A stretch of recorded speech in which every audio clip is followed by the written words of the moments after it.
Hey guys, welcome to MusicStoreLive.com. This is guitar tech Paul Comegno, and I'm here with Paul Reed Smith, and I finally get to ask him a whole list of questions I've been waiting years to do. So, do you want me to tell you the truth?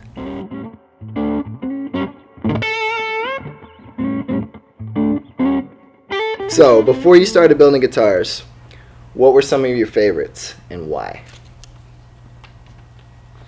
Okay, so it was a long time ago, so take your time. I know it was a long time ago. I'm an old guy. Thank you for taking your first shot. It's nice to see you back in Well, men's clothing. Okay, good. If you want to go there, fine.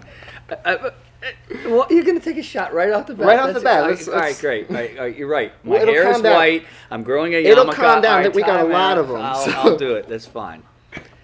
In 1958, which is debatably the best year of vintage guitar making, if you average the blur, somewhere in there.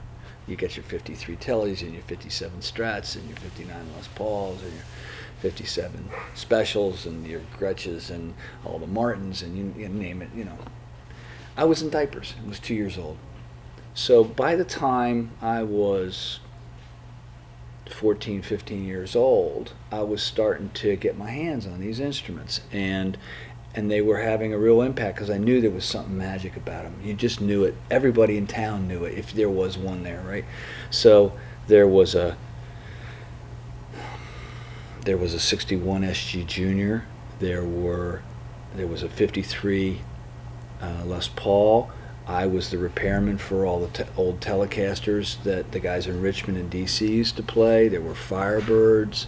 You had this whole batch of magical guitars that are still being used today. Those were my teachers. Now, I got eventually a chance to meet Ted McCarty and interview him about how they were all made.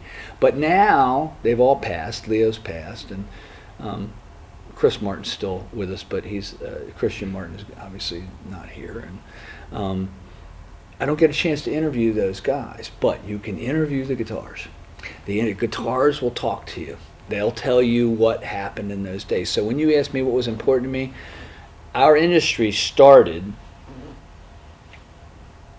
the electric guitar industry started as a business between 1948 and 1953. The first electric guitar was made in 1923 by Lloyd Loren. I've seen it.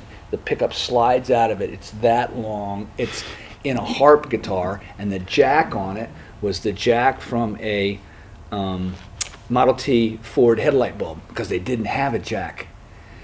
And everybody thinks it's the frying pan split. It's not. Right. And to I've read me, that several times. Yeah, too, well, I held this guitar made in 23. It's an electric guitar. And I mean, with the reverence that you were holding the beginnings of our industry, was just so cool, right? All those instruments started something.